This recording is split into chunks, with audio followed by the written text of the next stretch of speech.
जय श्री कृष्ण दोस्तों। भगवद गीता का 5वां अध्याय यह सिखाता है कि कर्म करना और त्याग करना अलग नहीं है। जो व्यक्ति फल की इच्छा छोड़कर अपने कर्तव्य करता है और ईश्वर को स्मरण में रखता है, वही सच्चा त्यागी है। ऐसा व्यक्ति संसार में रहते हुए भी शांति और मुक्ति को प्राप्त करता है। अध्याय 6 का सार। भगवद गीता का 6वां अध्याय मन के संयम और ध्यान पर केंद्रित है।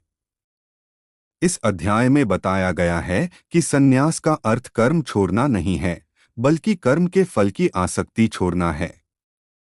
जो व्यक्ति बिना किसी स्वार्थ के अपने कर्तव्य करता है, वही वास्तव में योगी है, चाहे वह गृहस्थ जीवन में हो या एकांत में।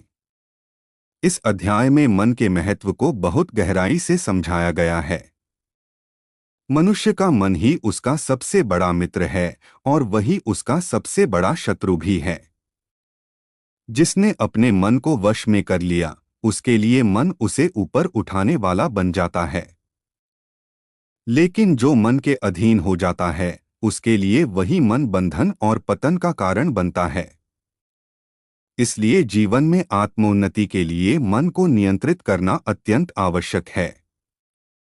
ध्यान योग की विधि बताते हुए कहा गया है कि साधक को शुद्ध और शांत स्थान पर बैठकर अभ्यास करना चाहिए।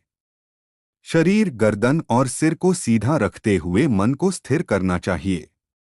दृष्टि को भटकने न देकर मन को भीतर की ओर लगाना चाहिए। ध्यान का उद्देश्य मन को विषय वासनाओं से हटाकर आत्मा और ईश्वर के स्मरण में लगाना है। यह भी बताया गया है कि योग न तो अत्यधिक भोग से सिद्ध होता है और न ही कठोर त्याग से।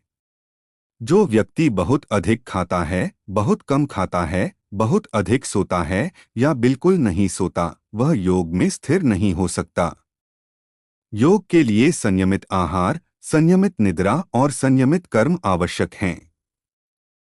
संतुलित जीवन ही ध्यान और योग की सफलता का आधार है।